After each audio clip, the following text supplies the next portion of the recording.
What if I told you that London once had a bridge so crowded with buildings that you couldn't even see the water below? A bridge where people lived, worked, and died for 600 years. Using AI, I'm bringing 17th century London back to life, moving through historic paintings in ways their artists never imagined. Let me show you a city you've never seen before.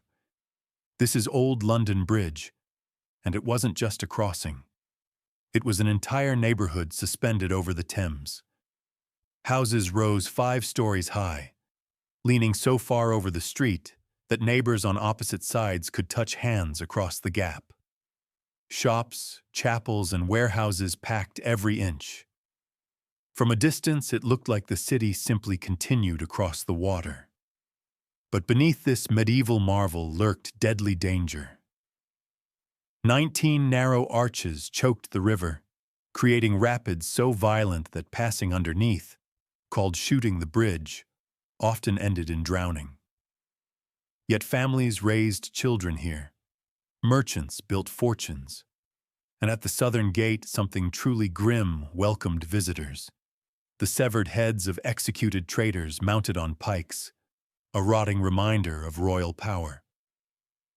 For 6 centuries, this was the only way across the Thames in central London. Everyone who entered the city passed through this bottleneck of humanity and horror. While crowds crushed together above, the Thames below served as London's highway. Barges carried grain, timber, and goods from across the world. In rare frozen winters, the river transformed into something magical. Frost fairs where Londoners roasted oxen on the solid ice, and merchants set up shops where boats once sailed. Then came September 1666. A small fire in a bakery became an inferno that devoured medieval London. Watch as Ludgate burns, old St. Paul's Cathedral collapsing in the distance. From Tower Wharf, the entire city appears as a wall of flame.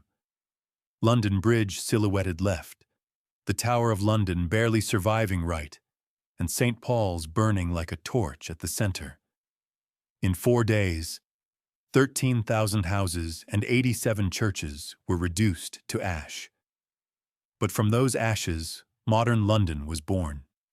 The Tower of London stood as the ultimate symbol of power, fortress, prison, and treasury combined. Anne Boleyn, Lady Jane Grey, traitors and queens alike met their end within these walls. Meanwhile, at Cheapside in 1638, crowds gathered for a royal procession, unaware that within years England would erupt into civil war.